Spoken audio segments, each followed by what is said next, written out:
अऊज़ु बिल्लाहि मिनश शैतानिर रजीम बिस्मिल्लाहिर रहमानिर रहीम। अस्सलामु अलैकुम या अलैहिस्सलातु वस्सलाम। जीअं त सिंध जे बादशाहूं ऐं गैरतमंद धरतीअ जे वारसनि सां मुखातिब आहियूं त गंबट शहर में वारनि जे तरफ़ां सिविल सोसाइटी जे तरफ़ां ऐं सिंध जे वारसनि जे तरफ़ां 3 अप्रैल 2025 बरोज़ ख़मीस जे ॾींहुं सिंधु दरिया ते गासिबनि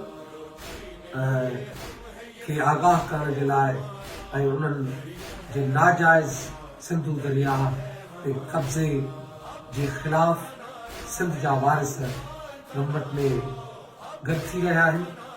उतां जे सिविल सोसाइटी ऐं उतां जे वर्करनि ऐं सिंध जे वारिसनि जे हुकुम मूजिबि असां बि शिरकत करे रहिया आहियूं ऐं पंहिंजे सभिनी दोस्तनि खे ख़ुशूसन मुहिबान हैदर करार खे सभिनी खे इहा अर्ज़ु आहे त सभु हलो ऐं गंबट जे इन अबुल वाह ते पहुची करे दरगाह सैयद रीजल शाह ते हाज़िरी भरे पूरे दरिया ते कब्ज़े कंदड़नि खे इहो ॿुधायो त सिंध जो ॿचो ॿचो पंहिंजे दरिया सां गॾु बीहंदो ऐं हर उन हथनि खे कटींदासीं जेके सिंधु दरिया ते घसत करण जे लाइ अॻिते वधंदा।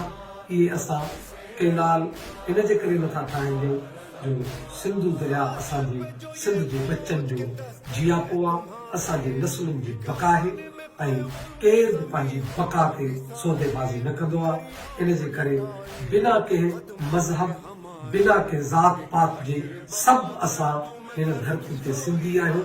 पहिरियां असां सिंधी आहियूं, बाद में कुझु ॿियो आहियूं। पंहिंजे मज़हबनि खे हर शइ खां किनारा कश थी करे असां पहिरियां हिन धरती अज़ीम धरती जा वारिस आहियूं जंहिंजी सक़ाफ़त ऐं तहज़ीब दुनिया ते आहे। ऐं सभिनी दोस्तनि खे इहा गुज़ारिश आहे त सभु शरीक थी पंहिंजे गैरत जो सबूत ऐं हिन धरती सां वफ़ा जो सबूत ॾियणु फ़राहम कंदा। अस्सलामु अलैकुम वरहमतुल्लाहि वबरकातुहू।